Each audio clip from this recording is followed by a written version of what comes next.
Oke, berjumpa lagi dengan channel kita. Pada channel ini saya akan coba perkenalkan kepada teman-teman dasar ya. Eh, ini hanya untuk teman-teman yang ingin belajar atau teman-teman yang fresh graduate baru tamat akan tetapi tidak mengetahui hal ini. Nah, pada sistem controller itu dikenal ada yang namanya kontak NO dan kontak NC serta coil. Biasanya seperti itu. Nah, untuk istilah NO dan NC, coil ini biasanya digunakan pada relay, kontaktor, pada sistem-sistem penggambaran PLC, pada DCS pun masih menggunakan istilah NONC serta coil. Nah, pada gambar ini saya hanya mengangkat istilahnya untuk kontaktor. Jadi untuk kontaktor ini jenis seluruh kontaktor maupun mereknya berbeda-beda, maupun itu Schneider, Mitsubishi ataupun merek Eaton. Untuk pembedaan antara NO dan NC beserta coil itu sama ya. Jadi tidak ada perbedaan, hanya beda tempatnya. Pada kontaktor ini akan saya bagi menjadi dua bagian. Ya, bagian pertama itu adalah bagian kontrol. Ya, jadi dia bagian kontrolnya juga memiliki dua bagian. Yang satu itu adalah sebagai input, yang satunya adalah sebagai output. Bagian kedua yaitu bagian tenaga. Ya, ini ada dua buah juga, yaitu ada bagian input dan bagian output. Nah, untuk bagian tenaga ini untuk inputnya itu biasanya menggunakan sebagai voltase untuk 3 pas atau sumber masukan tegangan yang akan istilahnya dihubungkan dan diputuskan, sedangkan untuk output ini adalah keluaran ya. Tegangan tersebut akan dialirkan kemana? Ke motor, ke lampu dan sebagainya. Nah, tetapi kita tidak membahas masalah itu terlalu dalam. Untuk tenaga, kita untuk session ini kita jawab saja, kita istilahnya kita jelaskan tentang untuk kontrol ya, bagian kontrolnya.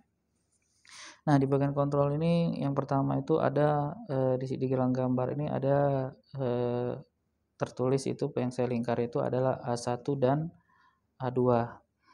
Nah, pada A1 A2 ini A1 itu adalah inputan dan A2 itu adalah outputan, di mana ini sebagai coil ya, di mana ini sebagai coil, fungsinya sebagai coil, di mana simbol coil itu seperti ini. Maaf, kurang rapi.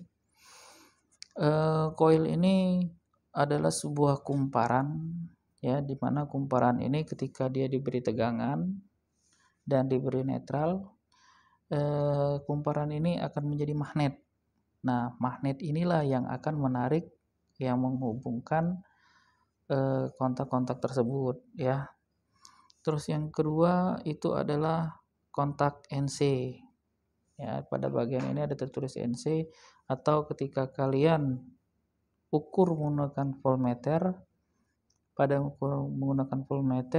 voltmeter tersebut kalian masukkan kedua sini dan di sini pada skala ohmmeter.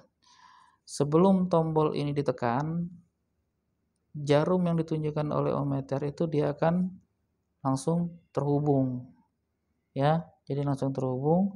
Dan ketika jarumnya ditekan, maka ohmmeter akan menunjukkan bahwa dia terputus. Nah, yang ketiga di sini ada yaitu kontak NO. Di mana kontak NO ini bisa juga kalian ukur menggunakan ohmmeter ya, pada menggunakan ohmmeter. Kalian gunakan ohmmeter. Ketika tombol di tengah ini tidak kalian tekan, pada ohmmeter dia hanya menunjukkan bahwa saklar tersebut tidak terhubung. Dan ketika tombol ini kalian tekan, dia akan terhubung. Jadi kebalikan dengan NC. Sedangkan untuk coil, ketika kalian ukur menggunakan ohmmeter, dia akan selalu terhubung. Ini kalian tekan, dia akan terhubung. Ini kalian lepas pun dia akan terhubung. Jadi seperti itu untuk membedakan yang mana coil, yang mana NO maupun yang mana NC. Oke, kita coba simulasikan untuk lebih jelasnya. Oke, di sini ada sebuah gambar simulasi di mana F1 ya, di mana F1 ini itu adalah simbol MCB. Yang S2 yang saya lingkaran kedua ini adalah untuk simbol saklar bottom ya, untuk tombol off, dan yang ini adalah untuk tombol on, dan yang ini untuk lampu sebagai lampu indikator. Pada bagian ini netralis sengaja saya pisah untuk supaya teman-teman bisa lebih mudah untuk membedakan. Nah, pada bagian ini adalah simbol coil ya, simbol coil di mana dengan segi 4 seperti itu, yang seperti saya jelaskan sebelumnya. Ini adalah simbol NO seperti ini, dan ini adalah simbol untuk NC. Nah, jadi bisa kalian perhatikan di sana bagaimana sih membedakan itu coil keberapa, untuk kontaktor berapa, kontak NO untuk kontaktor berapa, kontak NC untuk kontaktor berapa. Biasanya kalau digambar bisa kalian lihat untuk keterangan di sebelahnya yang saya lingkarin. Nah, yang saya lingkarin itu adalah alamat dari kontaktor tersebut. Jadi di situ tertulis yaitu K1, K1, K1 semua. Jadi itu adalah untuk alamat kontaktor ke-1. Jadi dia hanya memiliki satu kontaktor. Oke, kita lanjut. Nah, kita coba. Jadi sesuai dengan yang tadi saya jelaskan di depan, ketika tegangan saya masukkan, ya. Jadi ketika tegangan saya masukkan, sumber tegangan akan masuk. Ya, jadi sumber tegangan akan masuk. Sumber tegangan akan masuk, ya. Ini akan langsung ke lampu dan menyala. Kenapa lampu menyala? Dikarenakan pada kontaktor bagian NC itu seperti dengan yang saya jelaskan di awal, bahwa dia akan langsung terhubung. Sedangkan untuk lampu pada bagian NO yang saya lingkarin ini, dia akan mati ya, posisinya mati. Kenapa? Pada saklar NO ini posisi dia terputus.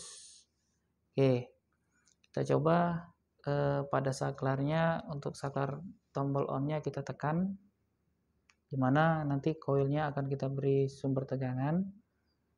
Oke, kita tekan. Oke, pada saklar S1 setelah ditekan, coil akan di sini diberi tanda bahwa dia berubah warna, yaitu berubah warna menjadi kuning ya pada coil ini. Nah, dia sudah akan menjadi magnet, bahwa kontaktor itu sudah mengunci dan menarik atau menghubungkan kontak NO. Ya, posisi kontak NO ini selalu jadi terhubung, di mana tegangan akan masuk ke lewat sini, sehingga coil akan terus mendapatkan suplai tegangan. Di mana saat ini yaitu posisi lampu untuk indikator kontak NO dia menyala. Sedangkan yang awalnya menyala pada kontak NC dia akan terputus. Dan bisa teman-teman lihat pada indikator lampunya, dia posisi terputus. Nah, ketika untuk sumber tegangan pada coil kita putus ya. Ini kita coba kita putus pada coil ini, tidak kita beri suplai tegangan. Kita tekan tombol stop ya, kita tekan tombol stop. Nah, pada coil ini dia tidak mendapatkan suplai tegangan, maka dia akan kembali semula, yaitu pada tuas atau kontak NC posisi tertutup lagi, dia akan menghubungkan atau mengalirkan sumber tegangan ke lampu H2, sehingga lampu H2 menyala dan kontak NO K1 terputus dan H1 tidak mendapatkan suplai. Nah, kira-kira seperti itu untuk membedakan antara kontak NO dan kontak NC. Kira-kira nanti teman-teman kalau ada pertanyaan silahkan tinggalkan komentar, nanti akan saya jawab pada video selanjutnya. Oke, terima kasih. Assalam dan selamat belajar.